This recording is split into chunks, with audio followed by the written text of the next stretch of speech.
Hi friends, అందరూ ఎలా ఉన్నారు? ఈరోజు కూడా ఒక ఇంట్రెస్టింగ్ టాపిక్తో మేము ముందుకు వచ్చేసాం. లక్నో అనే ప్రాంతం మీ అందరికీ తెలిసే ఉంటుంది. ఇది ఉత్తరప్రదేశ్ రాజధాని. ఈ ఉత్తరప్రదేశ్ రాజధాని అయిన లక్నోలో చూడవలసిన ప్రాంతాలు చాలా ఉన్నాయి. దానిలో కొన్ని హంటెడ్ ప్రదేశాలు కూడా ఉన్నాయి. ఈ హంటెడ్ ప్రదేశాల వెనకాల భయంకరమైన నిజాలు కూడా దాగి ఉన్నాయి. ఈరోజు ఈ వీడియోలో లక్నోలో ఉన్న కొన్ని హంటెడ్ ప్రదేశాల గురించి మాట్లాడుకుందాం. ఈ వీడియో చాలా ఇంట్రెస్టింగ్ ఉంటుంది, పూర్తిగా చూడండి.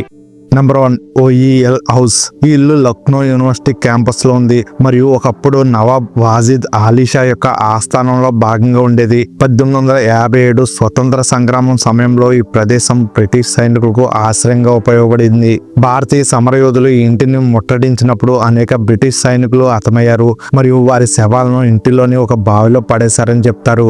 ఈ బావి ఇప్పటికీ ఇంటి ఆవరణలో ఉంది మరియు దీని చుట్టూరు అసాధారణ కార్యకలాపాలు జరుగుతాయని స్థానికులు నమ్ముతారు. స్థానికులు మరియు యూనివర్సిటీ సిబ్బంది రాత్రి సమయంలో ఈ ఇంటి నుండి అరుపులు, అడుగుల శబ్దాలు మరియు బావి నుంచి వచ్చే వింత శబ్దాలు విన్నట్టు చెప్తారు. ఒక సంఘటనలో ఒక విద్యార్థి రాత్రి సమయంలో బావి దగ్గర ఒక తెల్లని ఆకారం కదులుతున్నట్టు చూశాడని, ఆ తర్వాత అతను అనారోగ్యానికి గురయ్యాడని చెప్తారు. 1970లో వైస్ ఛాన్సలర్ కుటుంబం ఈ ఇంట్లో నివసించినప్పుడు వారి కొడుకు బావిలో రాళ్లు విసిరిన తర్వాత అకస్మాత్తుగా మరణించాడని ఒక పుకారుంది. బ్రిటిష్ సైనికుల శవాలకు సరైన అంత్యక్రియలు లేకుండా బావిలో వేయడం వల్ల వారి ఆత్మలు శాంతి లేకుండా సంచరిస్తున్నాయని నమ్ముతారు. ఈ ఇల్లు ఒకప్పుడు నవాబుల ఆస్థానంలో భాగంగా ఉండడం వల్ల ఇక్కడ జరిగిన విషాద సంఘటనలు దీన్ని భయానక కథలకు బలం చేకూర్చాయని చెప్పొచ్చు. ఈ ఇల్లు లక్నో యూనివర్సిటీ ఆవరణలో ఉంది కాబట్టి సందర్శనానికి యూనివర్సిటీ అధికారులు అనుమతి అవసరం. రాత్రి సమయంలో ఈ ప్రదేశాన్ని సందర్శించడం నిషేధించబడింది మరియు స్థానిక భద్రతా సిబ్బంది దీన్ని పర్యవేక్షిస్తారు. మా వీడియో మీకు నచ్చితే లైక్ చేసి, షేర్ చేసి, సబ్స్క్రైబ్ చేసుకోండి. నెంబర్ 2, బేగం కోటి రెసిడెన్సీ కాంప్లెక్స్ లో భాగంగా ఉంది. ఇది 1857 స్వతంత్ర సంగ్రామంలో ముఖ్యమైన పాత్ర పోషించిందని చెప్పొచ్చు.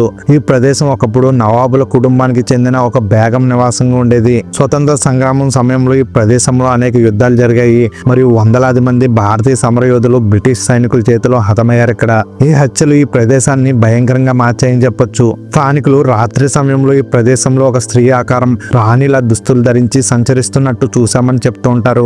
ఆమె ఒకసారిగా అదృశ్యమవుతుందని పుకారు కూడా ఉన్నాయి. కొందరు రాత్రి సమయంలో ఈ ప్రదేశంలో ఏడుపు శబ్దాలు, సైనికుల అరుపులు మరియు ఆయుధాల శబ్దాలు విన్నట్టు చెప్తారు. ఇవి 1857 యుద్ధ సంఘటనను గుర్తు చేస్తున్నాయని చెప్పొచ్చు. రెసిడెన్సీ కాంప్లెక్స్ లోని కొన్ని శిథిలాల చుట్టూరు అసాధారణ కదలికలు మరియు చల్లని గాలి అనుభవం అవుతుందని సందర్శకులు చెప్తున్నారు. ఈ ప్రదేశంలో జరిగిన హత్యలు మరియు విషాద సంఘటనలు ఇక్కడ ఆత్మలో సంచరించే నమ్మకానికి కారణమవుతున్నాయి. ముఖ్యంగా బేగం ఆత్మ తన కుటుంబం మరియు రాజ్యం కోసం శాంతి కొరత సంచరిస్తుందని చెప్తా ఉంటారు. ఇక్కడ రెసిడెన్సీ ఒక చారిత్రక స్థలంగా ఆర్కియాలజీ సర్వే ఆఫ్ ఇండియా ఆధ్వర్యంలో రక్షించబడుతుంది. ప్రతిరోజు ఉదయం సమయంలో సందర్శించడానికి అనుమతి ఉంది. రాత్రి సమయంలో ఈ ప్రదేశం మూసివేయబడుతుంది. Number 3, railway quarters. ఈ క్వార్టర్స్ బ్రిటిష్ రాజు సమయంలో రైల్వే అధికారుల కోసం నిర్మించబడ్డాయి. బిల్ టర్నర్ ఒక బ్రిటిష్ రైల్వే ఇంజనీర్. ఇతను ఈ ఇంట్లోనే అతను నివసించాడు. అతని భార్య యొక్క అక్రమ సంబంధం వల్ల జరిగిన విషాదం ఈ ఇంటిని భయానకంగా మార్చిందని చెప్పొచ్చు. టర్నర్ తన భార్య మరియు ఆమె ప్రేమికుడిని హత్య చేసిన తర్వాత తనను తాను చంపుకున్నాడు.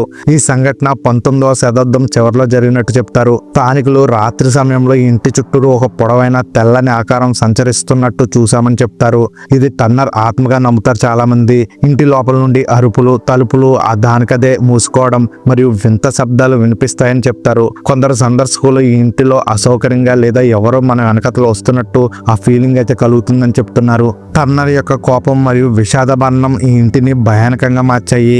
అతని ఆత్మ తన భార్య ద్రోహానికి శాంతి లేకుండా సంచరిస్తుందని నమ్ముతారు. కానీ క్వార్టర్స్ లో ప్రస్తుతం నివాసం అయితే ఉంటున్నారు, కానీ రాత్రులు మాత్రం అలికిళ్ళు అయితే మాత్రం వినిపిస్తూ ఉంటాయంట. Number 4, Balrampur hospital. Balrampur hospital 1869లో స్థాపించబడింది మరియు లక్నోలోని పురాతన హాస్పిటల్లో ఒకటిది. ఈ హాస్పిటల్ ఒక శ్మశాన వాటికపై నిర్మించబడిందని మరియు 1857 స్వతంత్ర సంగ్రామంలో హతమైన సైనికుల శవాలు ఇక్కడ ఖననం చేయబడ్డాయని చెప్తారు. ఈ హాస్పిటల్ బ్రిటిష్ రాజ్ సమయంలో యుద్ధ గాయాలకు చికిత్స చేసే కేంద్రంగా ఉపయోగపడింది మరియు అనేక మంది సైనికులు ఇక్కడ మరణించారు కూడా. హాస్పిటల్ సిబ్బంది మరియు రోగులు రాత్రి సమయంలో వింత శబ్దాలు, ఏడుపులు, అరుపులు, పాయల శబ్దాలు మరియు తలుపులపై కొట్టే శబ్దాలు విన్నట్టు చెప్తారు. హాస్పిటల్ ఆవరణలోని ఒక పెద్ద బార్ద చెట్టు భయానకంగా కనిపిస్తుంది. ఇక్కడ రాత్రి సమయంలో ఈ చెట్టు దగ్గర నీడలు కదులుతున్నట్టు కనిపిస్తాయని మరియు చల్లని గాలి మనల్ని తాగుతున్నట్టుగా అనిపిస్తుందని చెప్తుంటారు. కొందరు రోగులు రాత్రి సమయంలో తన బెడ్ దగ్గర ఒక తెల్లని ఆకారం నిలబడి ఉన్నట్టు చూశామని చెప్తారు. శ్మశాన వాటికపై నిర్మాణం మరియు యుద్ధ సమయంలో జరిగిన మరణాలు ఈ హాస్పిటల్ను భయానకంగా మార్చాయని చెప్పొచ్చు. హతమైన సైనికుల ఆత్మలు కూడా ఇక్కడ సంచరిస్తాయని నమ్ముతారు. నెంబర్ 5, సికిందర్బాగ్ ఒకప్పుడు నవాబ్ వాజిద్ అలీ షా యొక్క విశ్రాంతి తోటగా ఉండేది. 1857 స్వతంత్ర సంగ్రామంలో ఈ ప్రదేశం ఒక తీవ్రమైన యుద్ధ క్షేత్రంగా మారిందని చెప్పొచ్చు. బ్రిటిష్ సైనికులు 72 సైనికులతో సుమారు 2300 మంది భారతీయ సమరయోధులను ఈ ప్రదేశంలో హత్య చేశారు. హతమైన సమరయోధుల శవాలను సరైన అంత్యక్రియలు చేయకుండా బహిరంగంగా వదిలేశారు. దీనివల్ల రాబందులు మరియు ఇతర జంతువులు వాటిని తిన్నాయి. స్థానికులు రాత్రి సమయంలో ఈ ప్రదేశంలో సైనికుల అరుపులు, కేకలు మరియు ఏడుపు శబ్దాలు వినిపిస్తాయని చెప్తారు. కొందరు సందర్శకులు ఈ తోట ఆవరణలో నీడలు కదులుతున్నట్టు చూశామని మరియు ఒక్కసారిగా చల్లని కానీ మనకి బాగా తగులుతున్నట్టుగా అనిపిస్తుందని చెప్తూ ఉన్నారు. ఈ ప్రదేశంలో ఫోటోలు తీసినప్పుడు కొన్ని చిత్రాల్లో వింత ఆకారాలు లేదా మసక బొమ్మలు కనిపించాయని కొందరు చెప్పారు. ఈ దారుణమైన హత్యలు మరియు శవాలకు సరైన అంత్యక్రియలు జరగకపోవడం వల్ల హతమైన సమరయోధుల ఆత్మలు శాంతి లేకుండా సంచరిస్తున్నాయని నమ్ముతారు. సికిందర్బాగ్ ప్రస్తుతం ASI ఆధ్వర్యంలో చారిత్రక స్థలంగా రక్షించబడుతుంది. పగటిపూట సమయంలో సందర్శించడానికి అనుమతి ఉంది. రాత్రి సమయంలో ఈ ప్రదేశం మూసివేయబడుతుంది మరియు సందర్శన సురక్షితం కాదు. నెంబర్ 6, బారా ఇమాంబరా 1784లో నవాబ్ అసఫ్ ఉద్ దౌలా చేత నిర్మించబడింది. దీనిలోని బులియా మేజ్ ఒక సంక్లిష్టమైన గదులు మరియు మార్గాల సమూహంలా ఉంటుంది. ఇది సందర్శకులను గందరగోళానికి గురిచేస్తుంది. 1785లో కరువు సమయంలో ఈ ప్రదేశంలో అనేక మంది కార్మికులు మరణించారు మరియు వారి ఆత్మలు ఇక్కడ సంచరిస్తాయని చెప్తారు.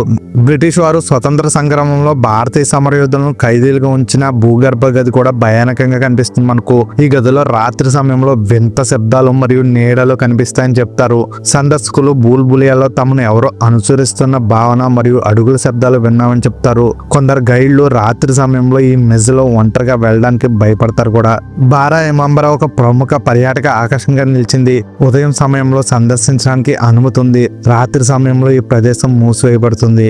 నెంబర్ 7, నీరాలా నగర్ 1960లో ఒక శ్మశాన వాటికపై నిర్మించబడిన నివాస కాలనీ. ఈ శ్మశాన వాటికలో బ్రిటిష్ రాజు సమయంలో మరణించిన వారి శవాలు ఖననం చేయబడ్డాయి. స్థానికులు రాత్రి సమయంలో ఈ కాలనీలో పిల్లల ఏడుపు శబ్దాలు, వింత నీడలు మరియు తలుపులపై కొట్టే శబ్దాలు విన్నట్టు చెప్తారు. కొన్ని ఇళ్లలో నివాసితులు రాత్రి సమయంలో అసాధారణ కార్యకలాపాలు అంటే లైట్లు ఆటోమేటిక్ గా ఆన్ అండ్ ఆఫ్ అవడం, ఫర్నిచర్ కదలడం చూసామని విన్నామని చెప్తూ ఉంటారు. ఒక నివాసి తన ఇంట్లో రాత్రి సమయంలో ఒక చిన్న పిల్లవాడి ఆకారం కనిపించి అదృశ్యమైందని చెప్పాడు. కొందరు స్థానికులు ఈ కాలనీలోని కొన్ని ఖాళీ ఇళ్లను రాత్రి సమయంలో దాటడానికి భయపడతారు. మా వీడియో మీకు నచ్చితే లైక్ చేసి, షేర్ చేసి, సబ్స్క్రైబ్ చేసుకోండి. అలాగే నచ్చితేనే సబ్స్క్రైబ్ చేసుకోండి.